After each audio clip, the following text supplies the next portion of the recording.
5 scores! Rick Vaughn. We've decided to get ourselves back in the game again with our podcast. Rick Vaughn, Gary Madden. Probably the craziest story that you're ever going to hear about hockey. We're going to be coming back to you on a regular basis.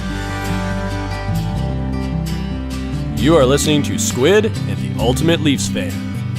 Hello, Canada and hockey fans of the United States and Newfoundland, and an extra big hello to Canadian servicemen overseas. Welcome, everyone, to episode 121 of the Squid and Ultimate Leaf Fan Show. I'm Mike Wilson, the Ultimate Leafs fan. Joining me, as always, my winger, Ricky Squid Vibe. Squid, how are we keeping? We're doing okay, Mike. Early tea time this morning, 7:21. But, hey, shot 77, so I'm not going to complain. Hey, the working guys don't want to hear that. They don't care, okay? We get up at that time anyway, all right? Well, I just Don't want be rubbing people it to in know their on faces. it. All the people that watch our podcast to know that I can still play. That's true, Squid. That's true. And you shot the strip today. It's called the Strip 77, Sunset Strip. Okay, you shot the strip. Oh, okay. Well, yeah. So you learn something new every day. See, me, I'm more like shooting a lot of snowmen. Number 8. Well, our guest today was a longtime NHL official with over 1,000 games, the third referee to do that. 9 Stanley Cup finals along that resume. Director of Officiating for 11 years. Ran a number of minor league operations as well. He's been an official through and through. And if that wasn't enough with the abuse he got being an official, he decided to get into politics and has now been working in politics for a number of years. So, I still know he's still involved in hockey in certain ways. He's the first guy to step up and assist with any kind of fundraising, and just an all-around great guy, Bryan Lewis. Bryan, thanks first off for joining us, and how's it going? It's going very good. I have no golf stories to tell you about. I do have one request right now. Would Mr. Vibe please apologize to me for all the grief that he caused me on the ice, or we don't go forward? You having my sweater hanging up behind you there, that should be enough, shouldn't it? Well, that's what the story behind that sweater was. When I bought it at a silent auction, I thought, when I get really old and get really good, I want to be just like that guy. Well, the other thing you forgot to tell him, Bryan, is there's about 200 holes in it from sitting on a dartboard. Well, yeah, but I didn't want to get into that. I'm trying to keep the personal stuff out of it. Well, first off, tell us, how are you keeping busy these days? I know you're a very busy guy every time I talk to you. Well, we'll just use this last weekend as an example. Saturday morning, I was up early and gone to up to Alliston, ironically where I was born, and spoke to a number of officials there and trying to get them interested in doing some supervision in the amateur hockey programs in Ontario. Then came home actually, I was so tired. My wife went to a dinner, represented me at a dinner, and I sat on the couch and fell asleep, and then got up and made a pan of muffins so we'd be ready for the next morning. The next morning, before 7 o'clock, I'm at the local park for a big car show to benefit cancer. And I spent the day there, and then spent the balance of the afternoon and evening at home with my family, and had an excellent Father's Day. So that was just last weekend. And I'm planning for a couple of events this weekend that we myself and another guy bought into a charity event here in town. And it'll be Jason Dickinson, Sarah Fillier, and a couple other pro athletes will be on the ice with 25 young kids. It was a fundraising thing. And when you're in a small town, it's easy to get involved. And I look at it this way. It's no big deal. You're doing it. Why? Because you live here. Well, yeah. Bryan, we're going to get right into it. We're going to get your opinion right off the bat. How would you rate the performance of the officials in this year's playoffs? Lots of controversial calls, either rightly or wrongly. I think the first thing, and I come with a sigh when I start, is, I haven't heard that probably since yesterday.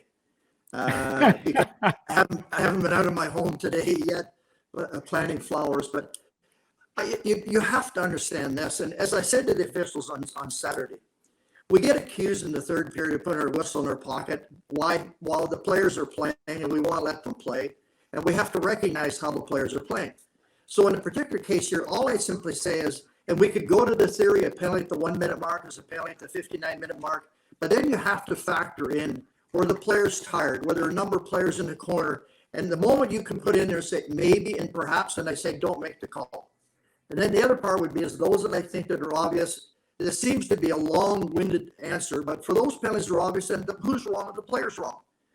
It allows us, we can sit side by side in a press box, and I say it's no penalty, and you say, I think it is. That's the opinions we could have. So in terms of overall rating, it's tough. And if I said to you, okay, it's 75% accuracy, it's 92% accuracy, it really doesn't matter. And all we have to do is to recognize the pressure put upon the players and recognize the pressure put on the officials. And you know what? The rating really, I'd say, Mike, really doesn't matter. At the end of the day, you have to be accountable. If you're not accountable, you're not going to work. So there's a lot of pressure put on them as well. Yeah, no, I can understand that. I mean, now, I mean, obviously, what do you think of all the reviews and all that kind of stuff today, as opposed to, when you were refereeing, I was playing, when there was no reviews or anything? I mean, yeah, there might have been the odd offside miss, but by and large, I think the linesmen, the referees did a great job. They probably got their calls 95% right, in my opinion. I like your percentage. 95% in anything would be good. I will say this to your point relative to the reviews. I happen to be the referee in chief when this came into play, the reviews. And I would say this, it was set up for about 5 different things relative. Was it batted in? Was it kicked in? Was it put in with a high stick? And things of that nature. To me, I believe now it's gone to the extreme of saying, was the guy's foot off the ice, on the ice? The element of judgment by the officials, they're better off just to make the call and stop the play every time going across the line because they're going to be challenged. And I don't think that's what we want. So I'm not convinced that all of the reviews we have today are required. But allow me to say this. Part of the sell to the NHL officials when the review process came in, don't you want to walk out of the building afterwards knowing that the right call was made? It's tough to argue against that. All right. And then we get into playoff time to get talking about, well, that's $1 million goal. I can tell you one game in Minnesota one night where the puck went through the net and the Detroit won, I believe it was 1-0 on a goal that we had to look at to confirm, in fact, it was in the net. I think we want that review to be there to guarantee that the right call is being made. What I'm finding now is that we're slowing the game down. Baseball's looking at saying, how can we speed it up? It just seems to be more and more opportunities we put out there for this proverbial review, the longer we're making our games. And I don't know if that's really helping the process. Well, I was going to say, well, Brian, just along those lines, for a controversial call, just for the listeners so they understand, take us through the process an official would go through at post-game after a controversial call. I just wish the game was over and you say, that's it, I'm going back to my hotel, have a Diet Coke and go to bed. It just doesn't happen that way.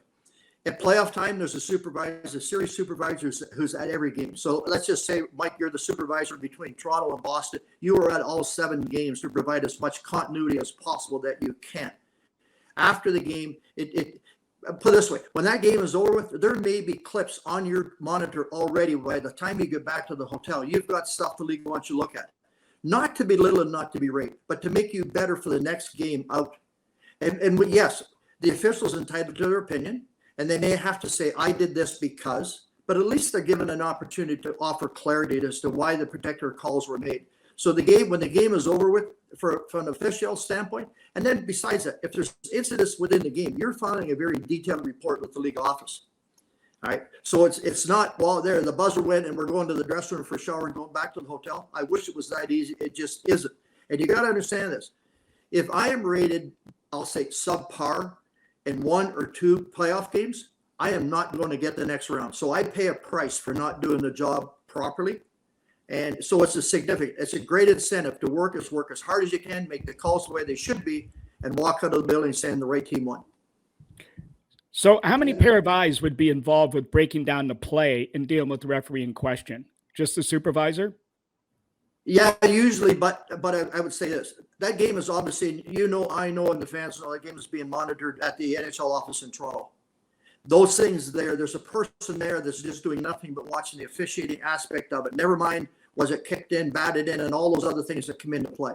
So there's that, and he's cutting clips that would go to the official that may be on his computer before he gets back to the hotel to take a look at. So there's many people that slice and dice and take a look at it. And you got to understand here, the management team have a right to ask questions. But not only that, I, as the official, I want the opportunity to provide. I made this call because. They may not like my because, but by the same token, I am entitled to my opinion. And sometimes I'm wrong, but I would say I like the 95% time of being right. You know, it's funny. I got a funny thing for you. My son was back in town for a week, and we were watching a game one night. 8 o'clock start, he said. He goes, okay, the puck's going to drop at 8:17. He was 2 minutes off. It was 8:19. And I wonder why it takes so long when they say an 8 o'clock game. Why does the puck drop at 8:19? I'll make this with 2 letters, TV. Okay, Oh, and then I'll yeah. clarity, because today the lead-in, and we usually get the same thing. Even when I was there back at old Maple Leaf Gardens days, a guy with their TV producer would come in before the game and tell you who's going to stand where at center ice, and then you gave your signal to your family at home. And that was okay. Why? Well, because that puck wasn't going down until the red light came on the camera that was up behind the penalty box. You knew that. So TV was dictating the start time. And in fairness to them, they got a number of things they want to do, sell this, sell that before the game even starts. That allows them to have that conversation. The unfortunate part is it's coming on TV at 8 o'clock, but the game may not start until 8:17 or 8:19. Yeah. Well, and the funny thing is, Squid, when I got the tour of the NHL office war room with Mike Murphy a couple of years ago, we went through, he was showing me the stuff they do in game, and every between period is the exact amount of TV, or it's either 15 or 16 minutes. Every game is monitored to make sure they don't start 1 second before the time allotted or the time after allotted, and every game is measured. That's how precise it is. But that, just so you know, if I can add to that, Mike, that's designed that TV and the producer in the truck knows exactly that puck should hit the ice at X time. And that's why it's very detailed. You know, it's been that way for years. It's just now it's a little bit more prominent because we have more timeouts, more commercials, and those kind of things than ever before. Now, just getting back to the referee. I think back in the Maple Leaf days, though, Brian, and at Maple Leaf Gardens, it was Harold Ballard that probably wanted to delay the game so he could make more money at the concessions. That was in the minor leagues. I remember being in Springfield, and you'd think after you could almost take your skates off and lay down on the bench in the dressing room and have a rest because you knew it was going to be long. The bigger the crowd, the longer the intermission, because the more hot dogs, the more beer was sold. That sometimes in the minor leagues we went through that. Not so much of that. So another thing for the supervisor of officials that does this, do they actually meet with referees? And I'm just doing this for everybody to get a clear understanding of how the referees are monitored as the season goes along. Do they get sort of quarterly reviews or 25-game reviews or half-season reviews as the season progresses? I can't tell you what it is today because I'm not that hands-on to today. But before, yes, you wanted to. And if you thought a guy was going bad, you want to do everything you can to help him pull his socks up. You just didn't want to give up on somebody. And they had the theory that the younger I could hire an official, the longer I had him, which would be to my benefit. So I did everything I could in order to make sure that guy was working the way he should be. And those would just be some of the things we take a long, hard look at. Are they monitored? Yes. Are they and even today, I'm sure they are. But the idea being is we don't never monitor to fire. We monitor to help make them be better. And part of it, whether you call them a supervisor, whether you call them a coach, call them whatever, their idea was they're doing everything they can to be better. Yes, part of it is reporting. And unfortunately, sometimes it meant dismissal. But that's just part of the job. When you come into that job, it's not a guaranteed job for life. Yeah. Well, you touched on it with the playoffs. How are the playoff assignments handed out? Well, I can tell you from my own particular case, if there were 8 playoff rounds in the first series, all right, I would assign the first four games only because I wanted to make sure, because why would I assign it? Just say I'm going to assign Wilson and Vive to game number 5 between Toronto and Cleveland, and it doesn't go, then I wasted those 2 top officials. So what I would assign games 1 through 4, and you had to take into consideration here, it's not today, but at that time, they could play on Tuesday and Wednesday. So you had to gear yourself for back-to-back. And not only that, they didn't want the same referee. So I had to make sure somebody was working on Tuesday that could get to the game on Wednesday and not have to long, extensive travel. One time, I'm almost embarrassed to say one time, I asked an official, and I never forgot, to go from Montreal to work a game that night in Denver. And it was so bad, my hands were tied. I had no option. And it was like, and the official accommodated my request, did a heck of a job. But for the most part, travel is factored in, overexposure is factored in. So I do everything I can to say is, okay, in the first 4 games, here are now, even now, I assume it's the same. These 8 referees are going to do the first 4, and then I will keep 5, 6, and 7 close to my vest so that on any given night, because I knew where everybody was. So if I thought, okay, now game number 5 is going to go in this series, and these 2 guys haven't been in it, I'd put them into that game 5 as long as travel made sense. So usually it would be that way. And then you get to the point here, I could have 8 games, number 7, 8 games going on any given series or on one playoff round. So you had to gear yourself and make sure that you had the people available to be able to do. So in other words, I could work in Toronto one night and Boston or Buffalo the next night. Not a big deal. It's very difficult to work in LA one night and work in Dallas the next night. So you're taking travel into consideration as well, plus wear and tear in the body. So there's a number of factors that look after assignments, but basically this first thing would be is I will do the first 4 games and then I'll see what happens after that. What about performance? Oh, absolutely. I mentioned before, there's a series supervisor at every game. So just say Mike Wilson's a series supervisor between Cleveland, or I'll put it this way, between Chicago and St. Louis. I'm saying to you after game 3, how are these guys working? After game 4, how are these guys working? And the moment you say to me, Jones and Smith are really working well, then they're probably going to go to the next, or get a game 5, 6, and 7. The moment you would say to me, Smith and Doolittle are struggling, chances are they're not going to the next round. That's how much I rely upon the series supervisor, because he's as hands-on to that game at every facet you can think of. And at the end of the day, you want to make sure it's no different than a team. The team has to earn the right to go to the next round. The officials have to earn the right to go to the next round. Squid? Yeah, it's. I want to get your take, Bryan, on what you think of the 2-man referee system as opposed to one. Is it good for the game, or or is it kind of everything is overseen? Allow me to say this. I happen to have been the referee in chief when we brought that system in. On Saturday, I'm back in the same building where we actually put it together with a bunch of officials who were at training camp at the Nottawasaga Inn in Alliston. And we sat around for one entire day. We talked about everything from who's coming on the ice first, where are you going to stand, what positioning, who's dropping the puck. But all of those things were done, and it virtually hasn't changed much to today. And I was telling the officials the other day of the history here that this particular building in Alliston is where this 2-man, 2-referee system started. What do I think of it? Part of it was I, as a referee, skated 7.9 miles a night based on what Sheridan College charted for us. Part of the sell then to the officials was less wear and tear in your body, because that number dropped to 5.7. A significant drop when you're doing 72 games, less wear and tear in your body. It also said then that, okay, if Vive is a referee in the corner and he happens to fall down or whatever, then referee Wilson out of the blue line, he can step in and make that call so those that are deserving are made.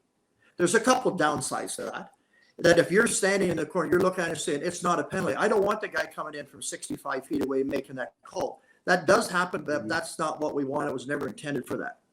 I will tell you this, during the preseason, Mr. Bettman had me go to a game in Chicago. There was a guy playing for Chicago that was known maybe for using his stick a little bit. All right. And so I spoke to him after the game. I said, you didn't get any penalties tonight? Because he says, I didn't know where in the hell the other referee was. That's exactly what the league wanted. Mr. Bettman was not designed to fill the penalty box, but say to the players, don't do it. All right. And then it won't be a penalty. So it was a pretty simple, it was never, ever, ever designed to fill the penalty box at all. Designed to get the person who deserved the penalty. And then again, likewise to say is, okay, you don't get a penalty, it's not deserving because you played within the rules, just keep on going. To me, an interesting stat would be today is if we backed up the clock and saying, okay, how did it work years ago in terms of overall average penalty minutes per game to what it is today? I would think they're down. And that could be a style of play too, because Rick, I think if you remember years ago, it was maybe a little bit more tougher than some of the ones we see today. Yeah. And we haven't talked about my toughest game yet. We're going to get to all that. Well, speaking of which, Bryan, let's take you back. How did you start in the world of fishing? We do want to come back to this discussion, but let's get to your career first. All right. I was fortunate enough to play in a small town of Georgetown. right, which is northwest of Toronto. And we had obviously a minor hockey pro. Oh, there we are right there. That is at Hurricane Hazel time when kids from Georgia, from all over Ontario were brought in. The young guy on the right-hand side, unfortunately, was hit by a train and is not around today. There was 3 gentlemen involved. This was a game. Paul Pasco sent me a clip and said, was this about you? It was. I didn't realize. I went down to play a game at Maple Leaf Gardens against relatives of NHL players. It was little NHL versus future NHL. I didn't know that day until I got this article from Paul. It said, oh, your goalie was Jerry Cheevers. I wish I'd have known that when I was on the ice. For all the times that he caused me crap and aggravation, I could have reminded him. I thought even at Pee Wee hockey, he was a crappy goalie. But anyway, so I had the fortune of not only playing, but refereeing kids' games. All right. In those days, you had to do games for nothing. And then our refereeing chief of the Ontario Hockey Association, a gentleman named Pat Patterson, who came to me one night at the local arena. He says, you want to be an OHA official? I said, yes, Mr. Patterson. He gave me 2 things. One was get a haircut, and 2 was pull your pants up. All right. And how times have changed now. The hair's falling out and I can't get the pants up, but that's another story. I got involved then as not only as a player, but I was then refereeing at the same time. And I played junior B hockey in Brampton. I played junior B hockey, but here's the most detailed and selling point. I ended up in Dixie Beehives. All right. And the owner of the team was Howard Pallett. I don't know if these are names that mean anything to you gentlemen, and Mr. Pallett was a extremely nice man, allowed me to play for Dixie Beehives. But what he said to me, if you want to play for me, you have to marry my daughter. 57 years later, we're still married. So if he was around today, I would thank him again. And I went to him one time and I said, Mr. Pallett, never did officially ask for your daughter's hand in marriage. He says, the hell, you got her, you keep her. And we've been together, as I said, for 57 years. So as much as I could think hockey and hockey playing was bad, it ended up being, from a Lewis family perspective, fantastic. But anyway, it allowed me then to put down my stick at the end of a junior career and say, I'm not going anyplace. I tried it once for Niagara Falls Flyers and the Toronto Marlies. And it was so good, I had crazy glue in my ass and couldn't get off the bench. So that ended my playing career. And at that time, I'd already been refereeing minor hockey. So it was right into the Ontario Hockey Association and then doing some games as a linesman and some games as referee. I happened to be around. There's some local guys. The unfortunate part that only the guy on the left is still around.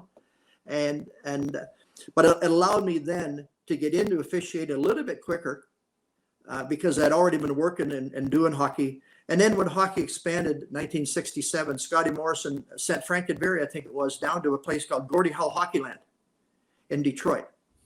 And we were scouted then as officials and brought on board with expansion. So I started in the pro hockey ranks in 1967. And I think roughly 35 years later, worked for the same organization. So for me, it has worked. And it's not only that, as an official working in the American League, the Central League, the Western Hockey League, and I today still try to talk to Scotty Morrison, my old boss. And I said to him, it's not nice sitting in a hotel room by yourself in Houston on the very first Christmas that you're into the business. It didn't have a lot of glamour to it. And when you think about the overnight train rides and bus rides and the silly stuff we did, but I would say this, I would do it again.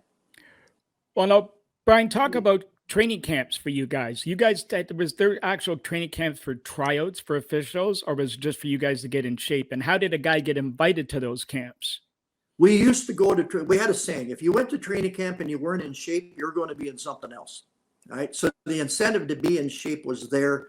And I've said to my children, you want to go to a Etobicoke track meet, just look at the far corner. You'll see your dad's footprints over there for running the quarter mile.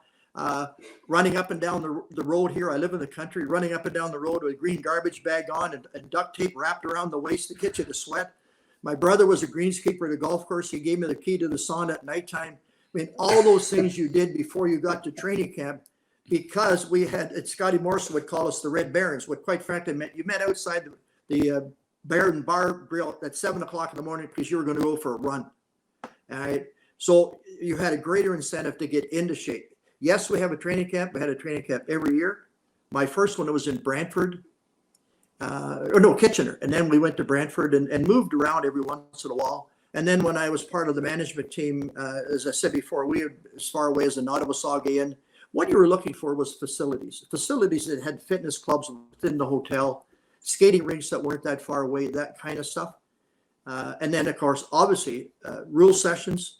And this is before I went to an NFL training camp one year just to see what they had more portable video equipment than we owned. And so that was a great lesson. And we started then to get more and more video into it based on what the NFL were doing. So it ended up being, but anyway, that's a long version to say is, okay, I put down a hockey stick in 1966 and picked up a whistle in 1967. And I'm proud to say that I believe it is 60 some odd years. I've either had a striped shirt on or cared about somebody wearing them. And that hasn't happened since last Saturday. So it's been good. As I said before, and I just summed that part up, I would do it again. Squid, you got a question? You go to training camp, Brian. How? I mean, there's obviously supervisors and stuff there, but how do they come out with who's going to be refereeing and who's not? Here's what I would do. And I'll put myself in the management position. When I was a referee in chief, I would have different people. I'll just say John D'Amico. John, go find me the best linesman. All right. And he would go out and he'd scout. We scout hockey officials like you guys would be scouting hockey players for a team. And the idea was it wanted to be sure that you were going to then bring on board. So you're coming to training camp because you had either signed a contract or were going to sign a contract when you're there. That's all done in advance. We may bring some people in that we want to have a look at so they can experience the opportunity to be there with NHL guys. And then it was it's a little bit twofold. One was getting in shape. Two was the part of the rule book that you had to get into and all the new rules that were being applied for that particular year. Spent a lot of time going through the rules and that kind of stuff. And obviously fitness, whether that was running the track or skating drills, skating tests. And then even with the two referee system, we had to adapt because now you're going into the corners backwards far more than you are going forwards. Because before I'd follow you in, Rick, we're now the two referee system. I'm going in ahead of you and I'm going in backwards. It meant then changing skating tests and skating drills. All those kind of things come into play well before we got to training camp. But at training camp, everything was just sort of fine-tuned. And then we left training camp right away, right into preseason games. Well, how many guys would be made an official coming out of the camp, going in? Was there any ever free agents or guys you would just take a look at and give them a shot? No. I do not. Pre-assigned. Because you got to understand here, you're messing with somebody's livelihood. And the one I can think of that's the most significant is Don Van Mazenhoven, who's now is a significant supervisor. I remember talking to him in a police cruiser, trying to convince him that NHL officiating was great. You want to be sure that you're doing the right thing before you ask people. And you know what the other part, and I've been commended for it, and this is not a pat on the back to myself, but I've been commended for the fact is, if you're coming on board as an NHL official, I want to meet with you and your wife, you and your girlfriend or whatever, to make sure that they understood the roles, responsibility you had. And the toughest thing was for anybody, myself included, was to leave your home and say, I'll be home in 10 sleeps, dear. And then at the meantime, your wife is at home alone with one or two kiddies, that kind of stuff.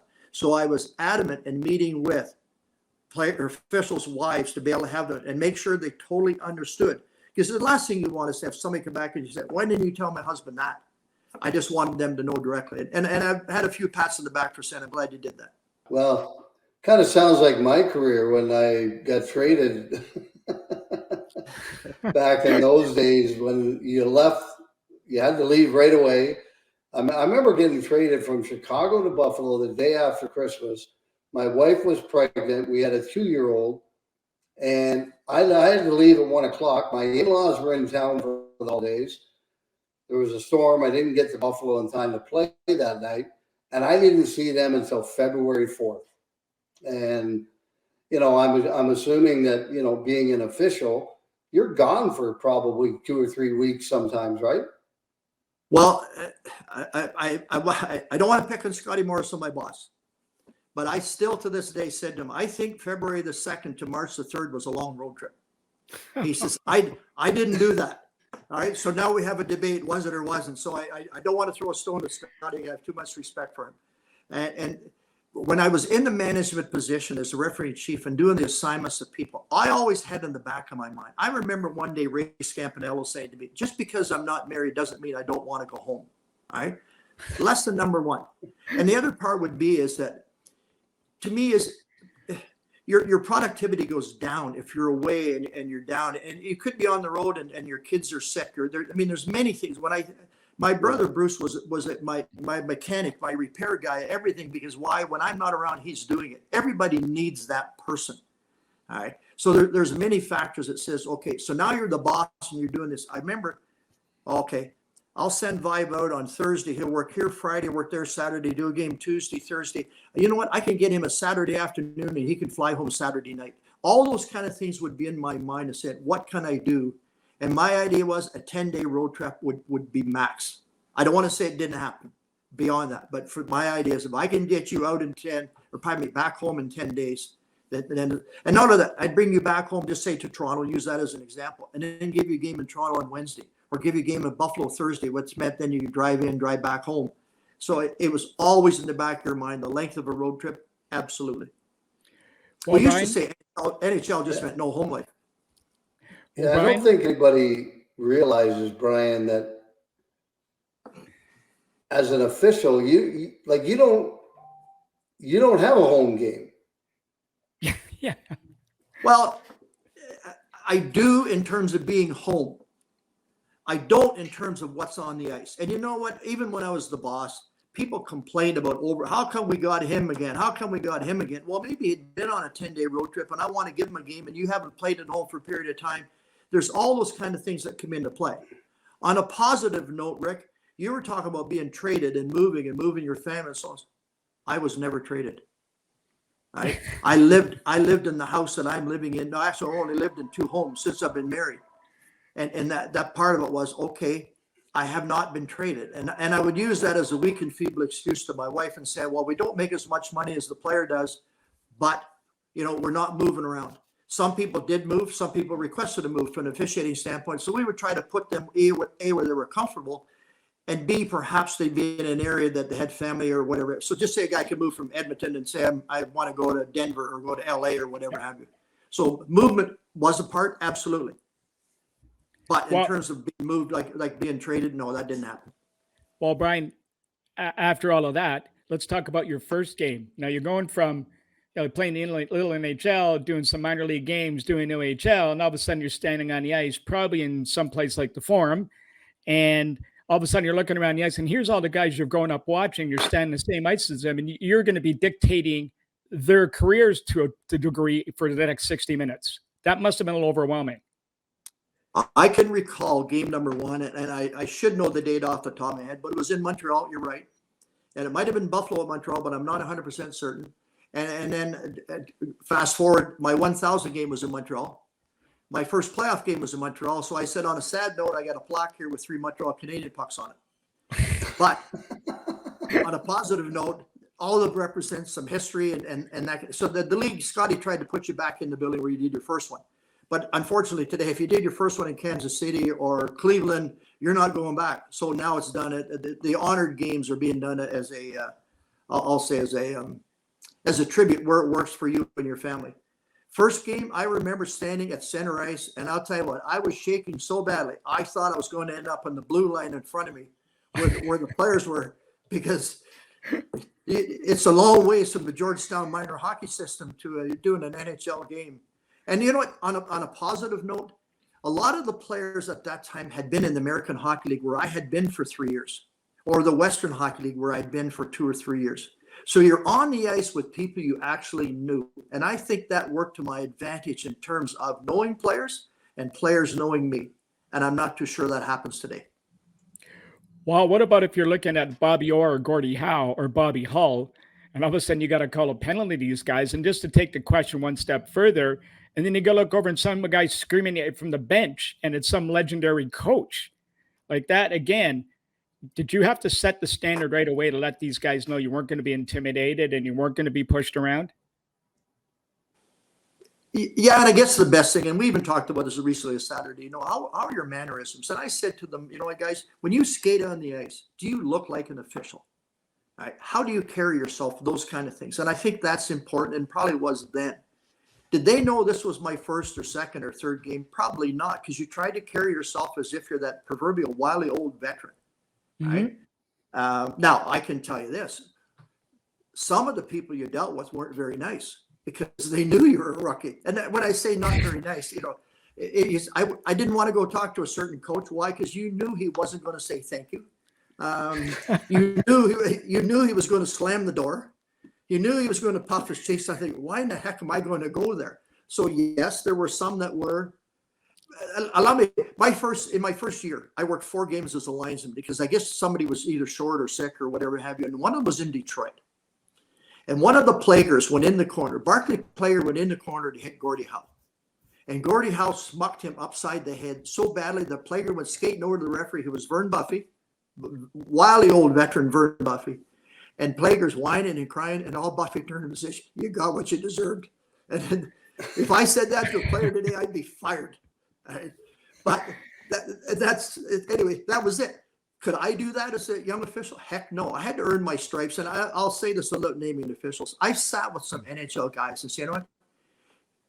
You want to be accepted. You want to be this. But I'll tell you one thing. You have to earn your stripes. And the best way you can ever earn your stripes is by consistent, whether that be in the north end, the south end, home or away. Just go do your best. And that's the best way to earn it. So, yeah, would I be intimidated by Howe? I'm sure I would be, but I think I'd put it down more. It would be respect of those people, the Howes and the Hulls, that you, and even though you couldn't cheer, you might sit in the room at the end of the game and say, boy, oh boy, that was a hell of a player. That was a great goal scored by him. It doesn't mean you're cheering for him. Just the fact that you're a hockey guy and you recognize. Yeah.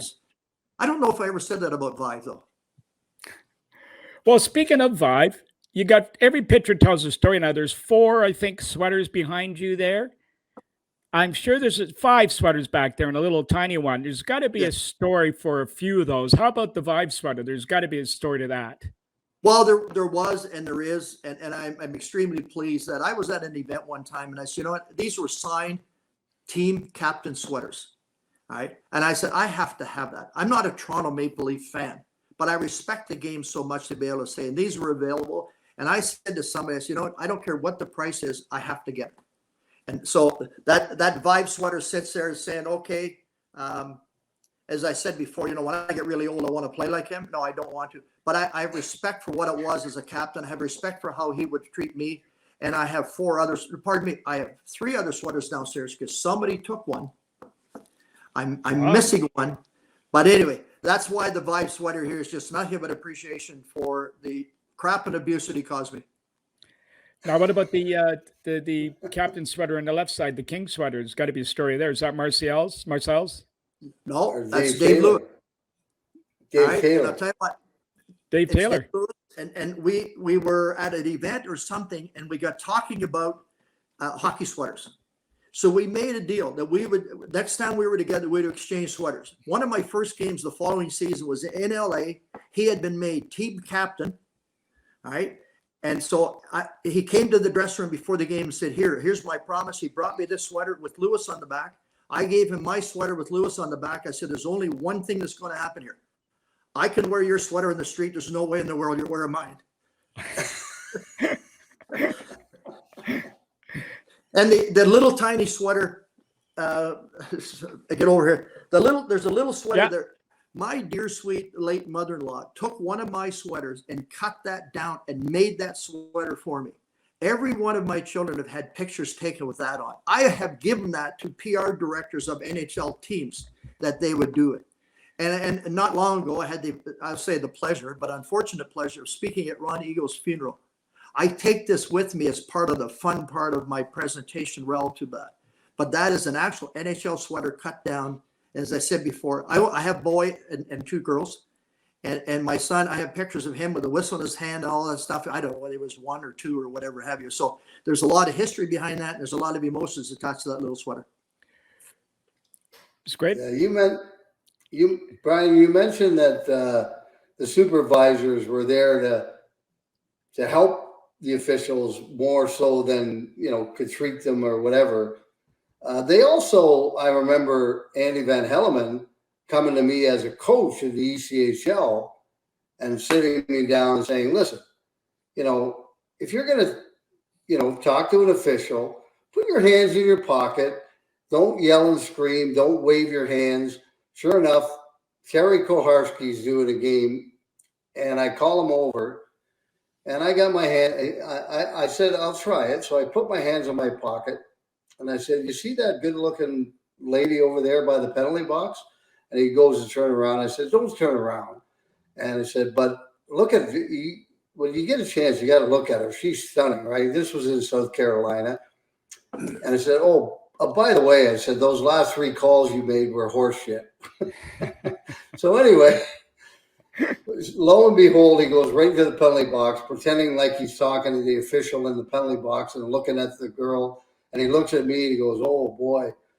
And then the next thing you know, I get 3 power plays in a row. So they helped me too. Well, you know what?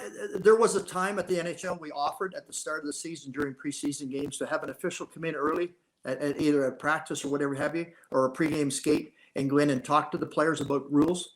And this was a topic of discussion just Saturday at an officiating clinic. It was that. What can we do to make the coaches understand? And you got to remember here is that if I said to you on many occasions, and maybe even you would come to me at center ice and say, hey, the coach sent me out here. I don't know what it is. Don't give us a bench penalty. Throw him the hell out of the game. We can't stand him either. Or all those kind of things that would be there. 15,000 people think that Rick Vibes giving Bryan Lewis crap, when in fact we're saying the same thing. Okay, let's go. Okay, fine. You motion back to the coach. And I'm not saying that you did this, but I can tell you one thing.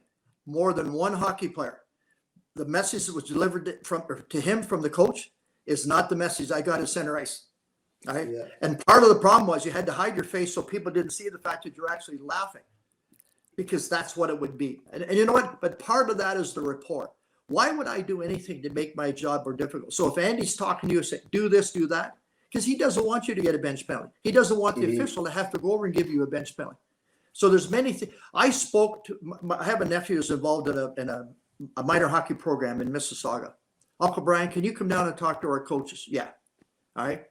After about a 1-hour presentation, the president of the organization is, I will never be an official if you have to put up with that crap all the time. And part of it was just to try to educate the coaches so they didn't do things. I don't want to give you a bench penalty. You're making my job more difficult. So everything I can do to avoid that. So that's what Van Hellemond did. That's what Koharski did. So that we're not making our job more difficult. If you clearly break the rules and do something dumb and stupid, then you pay for that. I have no sympathy for a dumb and stupid hockey player. But for those that perhaps just misunderstand, and you got to understand, the game is filled with a lot of 1-minute penalties. And it could be you sending the guy over the boards and he comes over just a little bit too soon. I'm saying, hey, watch your line change. To me, that's better than put my arm in there and saying that's a bad quality penalty. So the communication between, I forget where I was. I was at a junior B playoff game in Burlington, and the visiting team doesn't matter. And as I'm walking out of the building, the coach was extremely complimentary about the officials because they communicated with him. But I said, you know what? Then that means you communicated properly with the officials, because he's not going to go there if you're dumping on him. So I think that, Rick, just to sum up, the rapport that you have between you, the coach, and whether that be Van Hellemond, whether that be Bryan Lewis, whether it be Joe Blow or Henry Muckenstrom, that's so important that you understand we have a role and a function. All right. You do your job, I do mine. Well, by the way, I did go out to the referee many times and deliver a different message than what the coach told me to deliver. So I wish I could remember some verbatim, because I knew you would be one of those guys. Now, Brian, you touched on earlier about putting the referees putting a whistle away in the third period to let the players control the game, or control the outcome of the game their own way. Now, we know there's a little bit of truth in that, but as an official, I know you can't think this way, but it's almost impossible to not want to be responsible for making a wrong call that costs the team a championship. Or do you as an official have to approach it differently? And let me give you an example.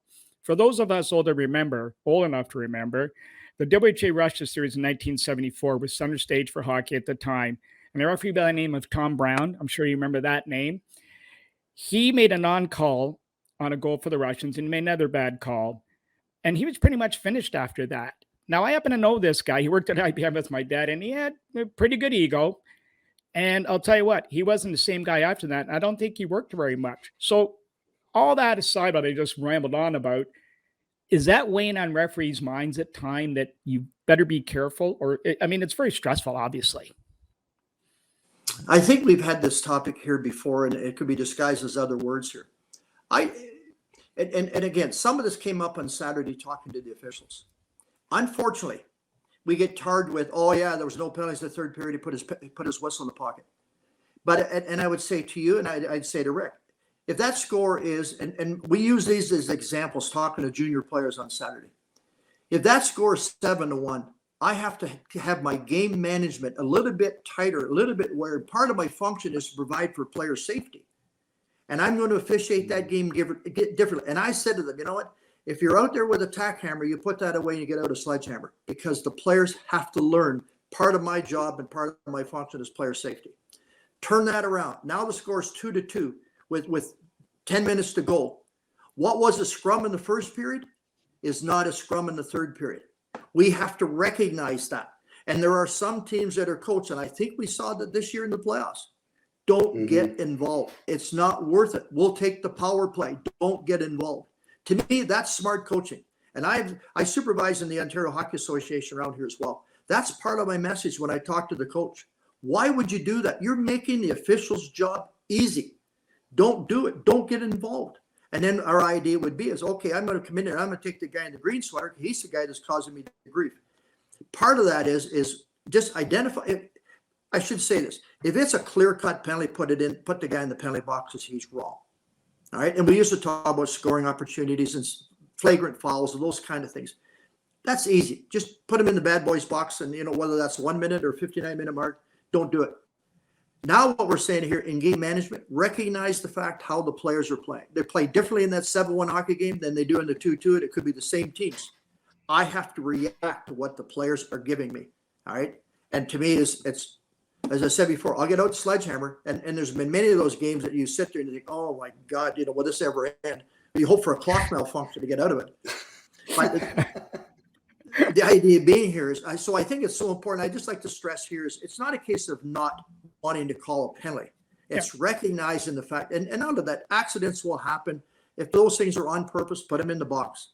But for that game is filled with a lot of 1-minute penalties. And I think I said before, if Mike Wilson and I were sitting in the press box and you lean over and said, Brian, how come that's not a penalty? And I wrote down 3 letters of the alphabet, GNC, good non-call.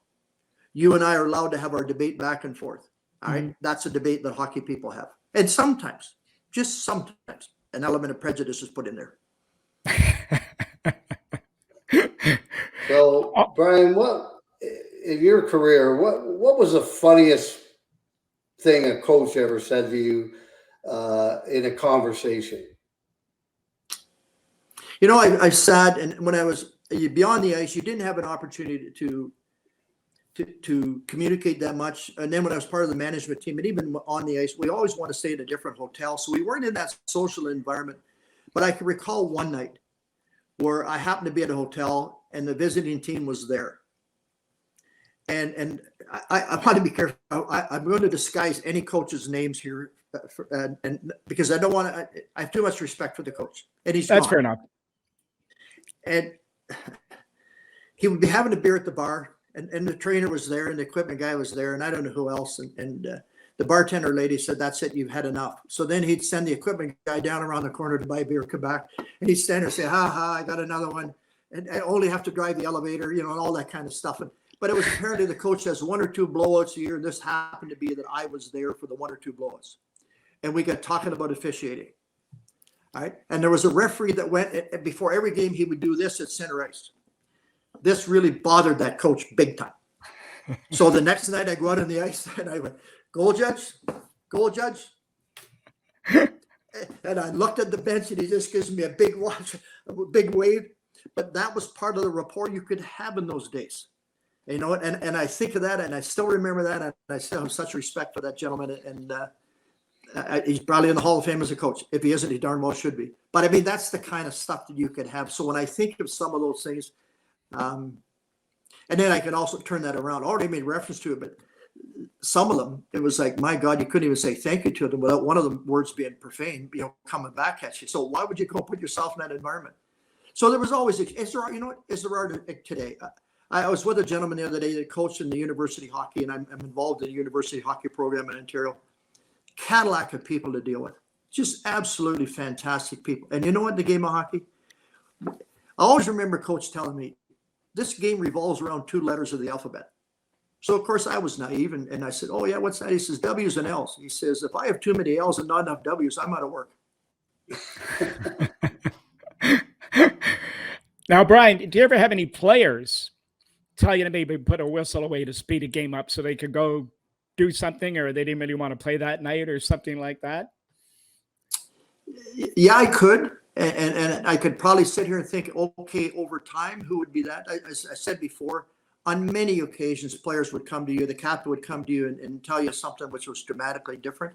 And I can think of, it's more the other cases, Mike, that jump out at you and saying, holy crap, will this ever end? And I think of one night, Philadelphia at Oakland Seals, it was WW3.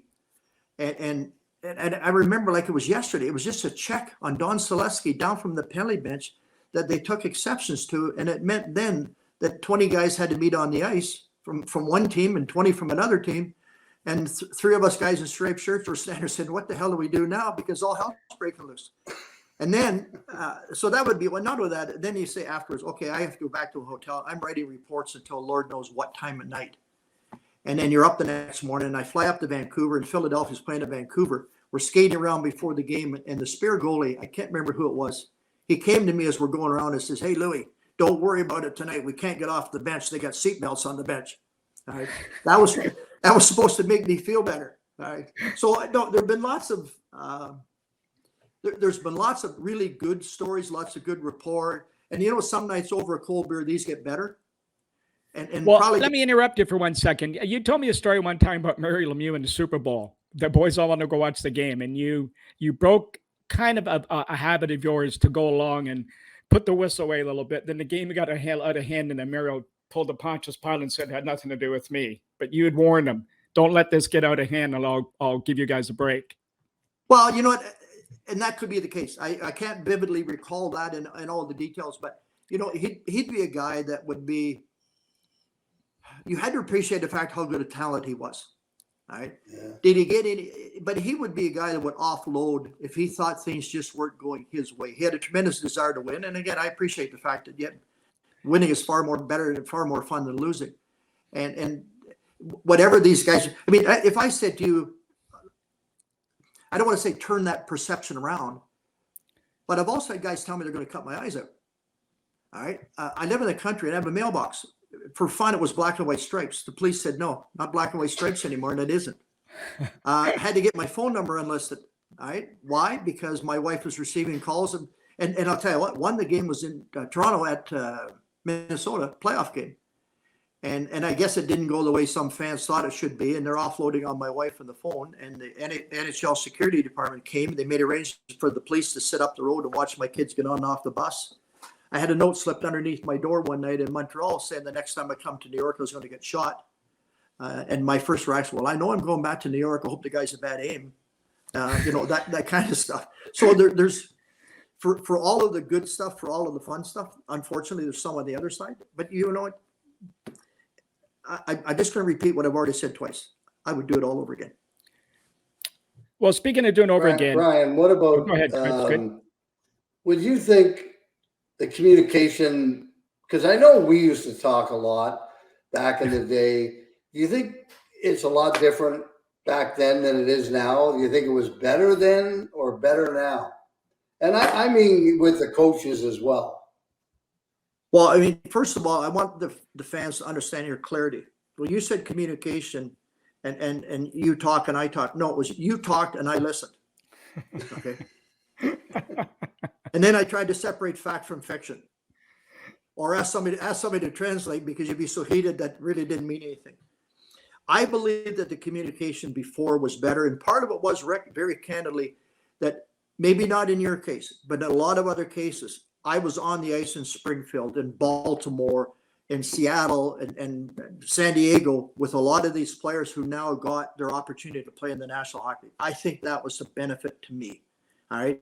And the communication was there and the greater respect was there. Today, there's a lot of pressure put on people. I have a game report from years ago saying that the referee fined the player $10 for using profanity. $10 for using profanity. I guess at that time was a lot of money. All right. So 10-minute misconducts were something. Clarence Campbell called me one time and gave me gentle heck that my average 10-minute misconducts were lower than anybody else's. I took that as a compliment. That I'm not one of the guys that, and you've got 10, you've got 10. Because every time I say you got 10, I'd take money out of your pocket. All right. So you had to earn it in my mind. So it wasn't just 10 to get rid of any particular hockey player. So when I think of some of the things that have gone on in terms of overall communication, I believe that they were better then than they are today. And you got to remember today, there are so many cameras in the building and so many microphones in the building. Yeah. There is no place to have a private conversation. And this is why even today I say to anybody, if the coach wants to talk to me, let's do it in the hallway. So that you don't have 17,000 people looking at you. And that conversation, as long as it's polite and whatever in that hallway, makes far more sense than standing out and putting yourself in a high profile position as being out on the ice and having that same conversation. So I think the communication when you and I were on the ice was far better than what it is today. And some of that is it's everybody's quick to point a finger at somebody else and say, that wasn't me, that was him. And I think by the microphones and cameras around, Jim Gregory's brother, Raymond, he traveled with me as we traveled. He was deaf. He was my replay guy. I'd say, Raymond, what did that guy say? What's Vive saying to Wilson? He could read your lips and tell you. This was before replays came into play. We knew what was going on. Right? So, but today they're there, and I do not understand why TV. You tell me what coach is happy they just got a penalty and they go to him. What coach ever said thank you? But today everybody reads that. All right. Why did they do that? And that's part of the communication I think could be a little bit better. Bryan, here's a two-part question for you. First off, take us through the day in the life of Bryan Lewis as an official from morning till midnight, or after midnight. And the part two of the question would be, as an official, how do you get better at your craft? It's not like you can go and shoot pucks against the board or something like that. Do you watch more film? Do you study more film? Do you skate, obviously, and train in the off season, talk to other officials? All right. Well, let's take the first one here because it could be long in nature, but the day in the life of an NHL official is basically probably the same as a player, except I don't go for a pregame skate in the morning. Now, at playoff time, I might because I want to be on the ice as much as possible. So it may differ one to the other. Usually what would happen here, the day in the life is, let's just say I'm in Chicago. I'm getting up in the morning. I got a flight at 9 o'clock, 10 o'clock. It all depends if I have a game that day or not. If I have a game that next night, I'm up and gone on a flight by 9:30. That doesn't matter. So just say Chicago to Minneapolis. And then I get to Minneapolis, I check into my hotel. Whether I lay down then or whether then it could be pregame mealtime. And then I may go for a walk. Guys are always heading to the workout rooms. In fact, when I was the guy booking hotels, I only ever booked a hotel that had a proper fitness room for them to use because they're in it all the time. So then now it's okay. While the game's at 8 o'clock, we'll meet in the lobby at 5:30, 6 o'clock. Either take a rental car or a cab or something to the rink. Want to be in my dressing room an hour before game time. If there's a supervisor there, we may be in talking about how the teams played the last time they met, that kind of stuff. So there's a little bit of pregame preparation. On the afternoon, whether I go for a walk, I would enjoy a lot of time just go for a walk, getting my rule book out, sitting in the tub, letting the water trickle in and trickle. I create my own poor man's whirlpool, I call it. Stand up, have a shower, sleep for maybe a half an hour, and then get up in time to go to the rink. So at the rink, it's usually stretching and all that kind of stuff that everybody does prior to hit the ice 2 to 3 minutes before I have to drop the puck. I skate around to make sure the ice is good, make sure my edges are all there, all that kind of stuff, and then drop the game.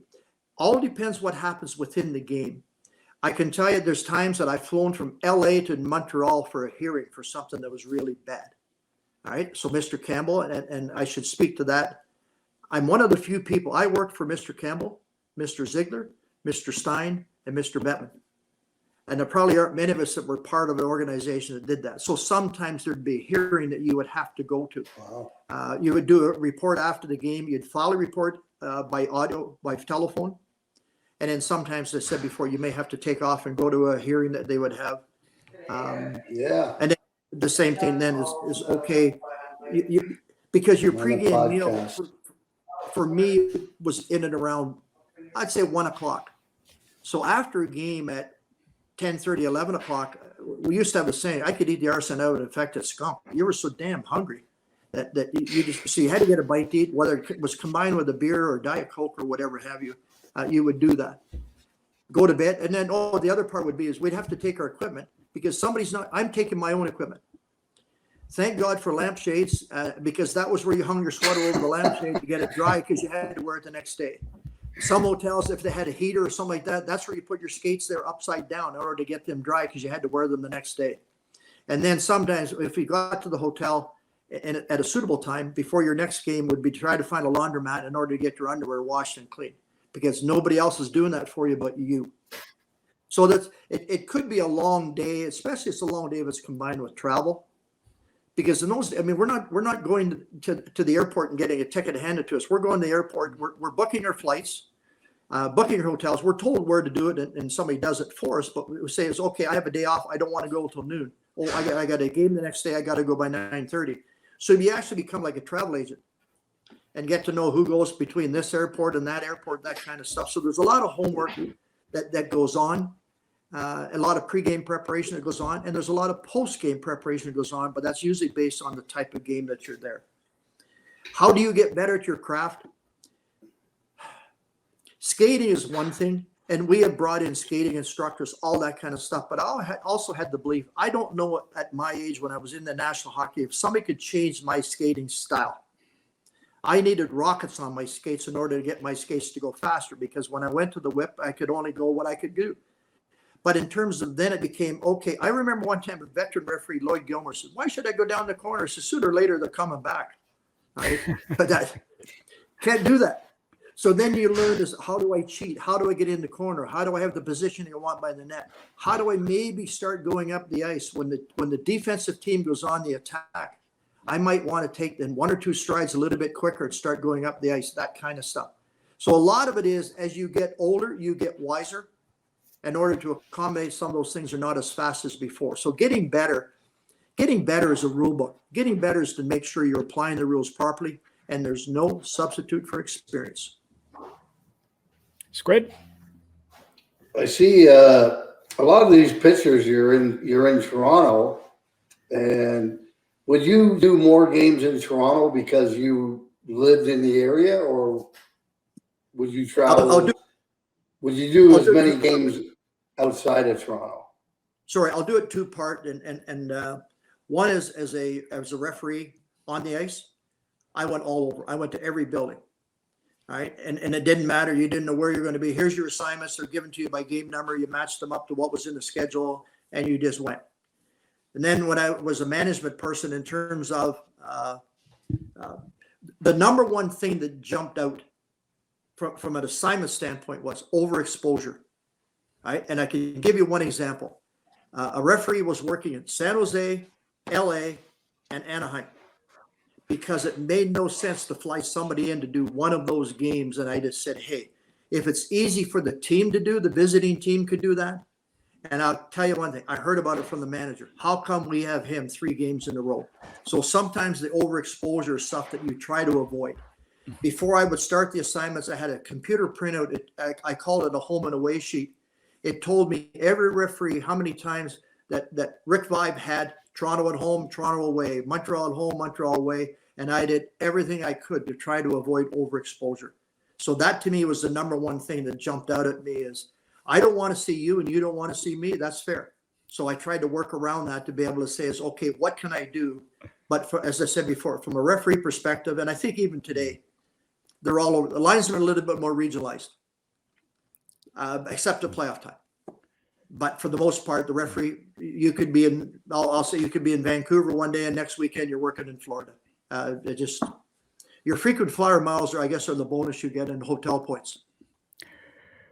Well, Bryan, we've taken up a lot of your time, and we don't want to keep you all day. We could talk to you forever about this, and I'm sure when we run into each other, we will have further discussions. But I've got one last question for you, and Squid, you can follow up with this one also. But Bryan, something about an official that would surprise the listener, either as part of the game on the ice or off the ice, that may surprise us. We have no desire and no care for who wins. All right. And I read these from time to time. Yeah, that Bettman said this and Bettman said that. I'll tell you one thing. Mr. Bettman he called me one time about an officiating assignment. The game was in Pittsburgh and I was in the hotel in the afternoon. And all he asked me was, who's refereeing tonight? And I told him, I know, Smith and Jones. Are those the best that you got? I said, absolutely. They're the best guys to do game number 7. Thank you. That's all I want to hear. The only time he ever interfered in the assignment process at all. So it's not a case of Mr. Bettman doing this and this. That just doesn't happen. It's a desire by all of us to do a job that when you walk out of the building and say, I've done the best job I can. All right. And now, you got to respect the fact, when I'm on the ice, 95% of the people don't like me in any particular call. 10% of the people think it's okay. And the next time it changes. That's just part of officiating. The part I find more troublesome, just a little bit of an aside to this, is Hockey Canada says they lose 10,000 officials every year. And a lot of that is parental abuse. 10,000. Parental, yeah. Now they refill them, but you got to remember, if you leave after 1 or 2 years, so then you can't replace that 1 or 2 years that are gone. So it has a significant impact. Yeah. They've had cases where tournaments haven't been able to be played because there hasn't been enough officials. And that's one of the reasons why we just had a meeting on Saturday, trying to get and have more officials, more supervision, more whatever, to be able to coach these youngsters to come into the program. Yeah, referees are humans. You're right. So, I mean, I point that out as to say is, okay, I like to walk out of a building and say, I've done the best job I could, the best team won, and that's it. I shouldn't hear from anybody. And unfortunately, it doesn't happen. But again, a lot of that is a prejudice point of view. So, but for the most part, that's part of the process. I'm more concerned about the kids that walk away. And I had a granddaughter do that. Papa, it's not worth it. And she quit after 1 year. And so just said, and they bought the equipment, all that kind of stuff, or registered with different organizations. And you hate to see that happen to anybody.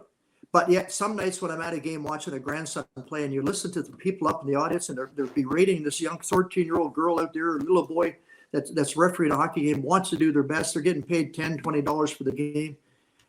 And what you listen to from the parents, it's awful. Absolutely awful. It's absolutely atrocious. And I've asked for 2 things to happen. And I did this the other day. If I'm out there and the guy up there, or the gal up there in the red shirt is just doing nothing but berating hockey players in the other team, we stop and say, we're not playing this game till that person in the red shirt leaves. All right. Mm-hmm. Somehow they have to get the message that what they're doing is hurting the game and ultimately hurting their son or daughter. If at the end of the day, it got to the point and said, okay, you know what? This team has done nothing but cause us grief. Day after day, the coaches berating, we're not going to referee any hockey game that guy plays. These are things I don't want to have happen. But somehow the message has to be delivered to some of those people that what you're doing is hurting the very product you want your son or daughter to play in. And I apologize for the soapbox approach, but no, it's not at all. It is serious, guys. It is a serious matter out there right now. And I simply say to some of these people, I had a young boy on the ice. He went offside, and his father dumped on him big time. And he's crying. I said, are you okay? Did you get hurt? He says, no, that's my dad up there, and I'm embarrassed. I wish I could take that picture to everybody that does nothing but berate young officials. The rest of it is, we're used to that. That 15,000 people yelling, Lewis, you're a bum. You know what? Thank you for helping my pension plan. Thank you for giving me a vacation opportunity. That kind of stuff. But it's the ones that are the younger ones coming into the program that I find most difficult. And, for some of them, it's extra money. It's better than delivering newspapers. But at the end of the day, they're helping our youngsters play the sport that we love. You know what? It's funny you say that, Brian.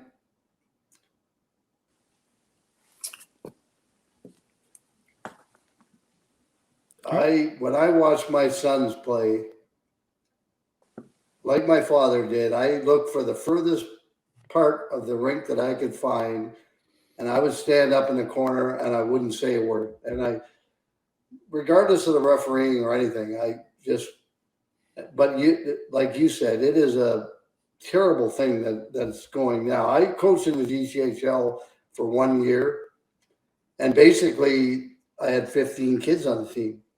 I had 5 parents that liked me, 5 hated me.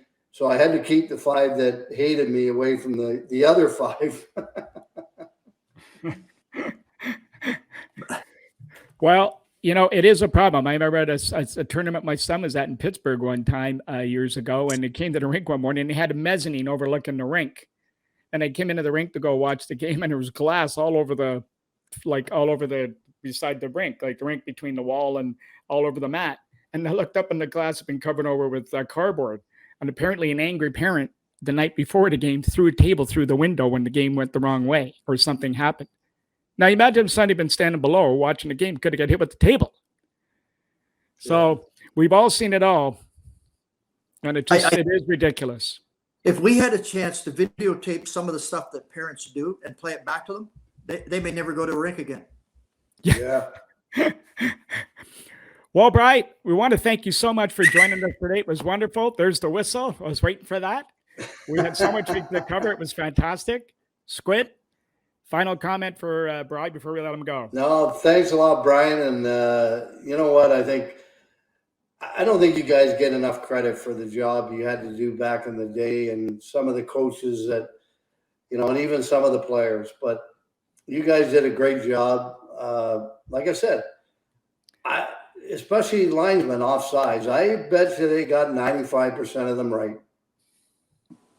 Hey, look at this. Linesmen were there. If you were involved in an altercation, they're there to protect you. Yeah. You should be sending them a thank you note for the times they've saved you. Absolutely. Okay, Bryan. My pleasure, guys. Thanks very much, All right, Bryan, thanks.